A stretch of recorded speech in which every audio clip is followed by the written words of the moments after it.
এরপর আছে gospel of John 14 নম্বর অধ্যায়ের 16 নম্বর অনুচ্ছেদে বলা হয়েছে, যিশু ঈসা আলাইহিস সালাম বলছেন,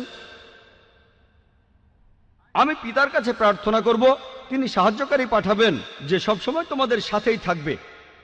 এরপর গসপেল অফ জন 15 অধ্যায়ের 26 অনুচ্ছেদে বলছে, যখন সেই সাহায্যকারী আসবে, আমার পিতা যাকে পাঠাবেন সে আমার সম্মানটা বাড়িয়ে দেবে।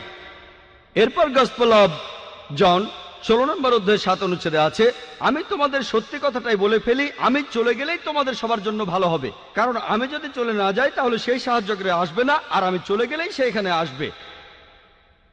আর খ্রিস্টানদের বলতে শুনবেন, এই সাহায্যকারী বলতে বোঝায় পবিত্র আত্মাকে।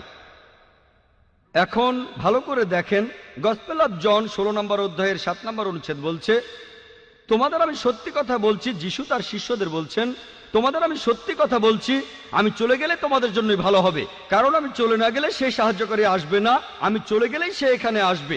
সাহায্যকারীর পৃথিবীতে আসার শর্ত হলো যে যিশু বা ঈসা আলাইহিস সালাম চলে যাবেন, তিনি চলে গেলেই সাহায্যকারী তারপর এখানে আসবেন।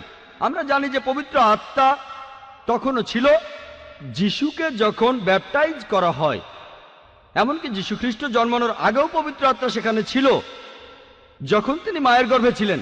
অনেক জায়গায় বাইবেল কথা বলা হয়েছে, তাহলে এই সাহায্যকারী আসলে পবিত্র আত্মা হতে পারে না। এরপরে দেখবেন এই সাহায্যকারী শব্দটা যদি গ্রিক বা অ্যারামাইক ভাষা দেখেন, গ্রিক ভাষায় এই শব্দটা হলো প্যারাক্লিট, এটার অনুবাদ করা হয়েছে সাহায্যকারী। প্যারাক্লিট শব্দটার অর্থ আসলে সমর্থন করা।